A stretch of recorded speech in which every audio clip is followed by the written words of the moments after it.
mankind. All of the evidences that we show forth that we are under the power of sin when we don't have Christ in our life. All right? And what did I read verse 18? Nope. There is no fear of God before their eyes. That brother didn't fear God before he started that truck up. No way he would have, because he would have stopped. He would have never went through with it. Paul's last Old Testament quotation in this passage comes from Psalm 36 and 1. So flip over to Psalm 36 and 1. Let's see what Psalm 36 and 1 says. Psalm 36 and 1 says this: I have a message from God in my heart concerning the sinfulness of the wicked. There is no fear of God before their eyes. You wicked folks, you don't fear God. One who does not fear God lacks godly wisdom and knowledge, and does not have a proper hatred for evil. So we're supposed to have a hatred for evil. Okay? Paul, look, look. Go to Proverbs chapter 9. Anybody there? Yeah, Proverbs chapter 9. Yeah. What verse? Verse 10. Read that. Verse 10 says, the fear of the Lord is the beginning of wisdom, and the knowledge of the Holy One is understanding. And listen at this, Proverbs 8:13. To fear the Lord is to hate evil. I hate pride and arrogance, evil behavior, and perverse speech. The fear of the Lord is to hate evil. We can't be siding with evil and say we got the Lord on the inside of us. He said when we have a reverential fear of respect and awe of God, we will hate evil like how he does. Not sit up there and try to compromise and see how much evil we can do without going to hell. But seeing how close we can walk to the edge of that line without falling over. We need to stay far, far, far away from that line. And if we find ourselves getting close to that line, then we could be in a little bit of bondage, and the enemy might have a rope around you, pulling you someplace where you don't want to go. Or someplace where you do want to go, but your spirit don't want to go, but your flesh want to go. Because there's a battle that's going on. We know how to win the battle. Whoever you feed the most will win. Okay? The quotation Paul listed in Romans 3:10 through 18, which we've been going over, proves beyond doubt the biblical teaching we call total depravity. The evidence is overwhelming and comes directly through God's written word. This does not mean there are not degrees of depravity. For some people do act more wickedly than others. Y'all know that to be a fact, right?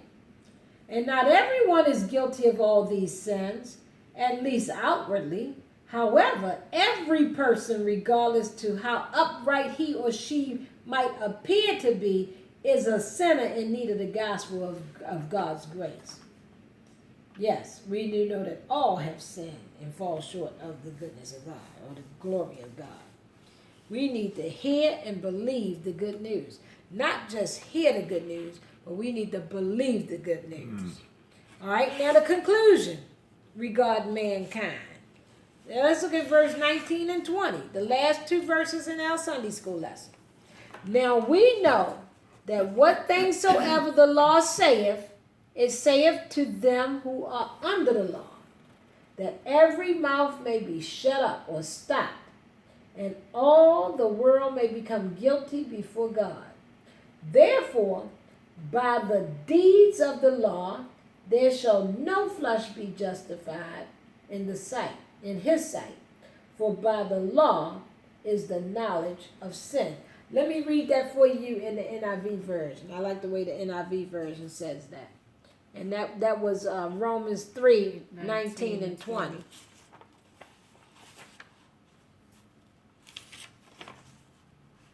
Romans 3:19 and 20. It says this, and we almost finished, y'all. Hang in there, okay? It says, now we know whatever the law says, it says to those who are under the law, so that every mouth may be silenced and the whole world held accountable to God. Therefore, No one will be declared righteous or made righteous in God's sight by the works of the law. Rather, through the law, we become conscious of our sin. Okay? Look at your expository. It says the conclusion. The Apostle Paul drew is unavoidable. It was an unavoidable conclusion he made. When he spoke of what the law said, he was using the word to refer to the Old Covenant or the Old Testament. For the passage he quoted, or the passages that he quoted, were from Psalms and Isaiah, not the law of Moses. What was the law of Moses? What books is the law of Moses? The first what? First 5 books. Okay, so where did Paul quote from? He quoted from Psalms and Isaiah. So he didn't quote from the law. However, those things Isaiah and the psalmist condemned as sin were violations of the same law that Moses recorded. Okay? When Paul said these things were spoken to those under the law, when he said these things were spoken to those under the law, he was speaking of Jews, because the law was given to who? The Jews, God's chosen people. The Gentiles were ignorant of God's law, and though equally guilty before God, they were not strictly under the law that God gave to Israel. See, they were bragging in chapter 1 about having the law. Like, they were bragging about having the oracles of God as if they were better than somebody else. When the same thing that they thought made them better than somebody else was what was condemning them, because they wasn't even following it. Here, you got it, everybody else ain't got it. Why ain't you adhering to it? Right. And then you're going to brag about you better than somebody else, and you're doing the same thing in there he told you not to do, and then you're supposed to be teaching them not to do it. How you going to teach them not to do it and you're doing it yourself? Oh, that's for teachers. Oh, help us, Jesus. All right, guilty. That's the next word. Guilty. In Romans 3:19, translate a word that means under judgment. 19, where did it say guilty at? Romans 3:19. Oh, wait a minute.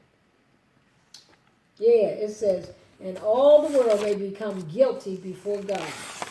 Okay? That guilty translate under judgment before God. God's law declares people not only guilty, but also subject to his judgment. Therefore, in verse 20, is better translated because instead of therefore. Okay? All are guilty because no works of the law can actually justify a person before God. None of your little acts can justify you when you stand before God.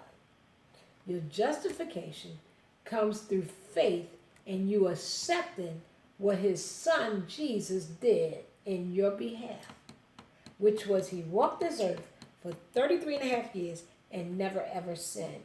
And then he said, if you want to be like me, just accept me and I'll have it, so God won't even look at the mess that you did the last how many years of your life. He'll look at me because he'll see me, his son who never sinned, instead of looking at you. That's the good news. Indeed, the law was never intended to declare a person righteous or not. The law could not and cannot save. The law just was telling you what was wrong and what was right. Thou shalt not what? Steal. Thou shalt not kill. That don't make me right because I know what it says. Salvation is solely the work of God's grace. Rather than declare a person righteous, the law could only declare a person guilty. Now, which one of these commandments have you never broken? All right, because if you break one of them, it's just like you done broke them all and you're guilty before God. Everybody. If he said we were all born in sin and shaped in iniquity, somebody did sin somewhere and did something. So you need, the law was just to show you, oh, you know what, you're really jacked up and you need a savior. All right? The law could only declare a person guilty. What was its purpose? To make people aware of their sin and their need for a savior. So the purpose of the law was to make people aware of their what? Sin. And that they need what? Savior. It's just like those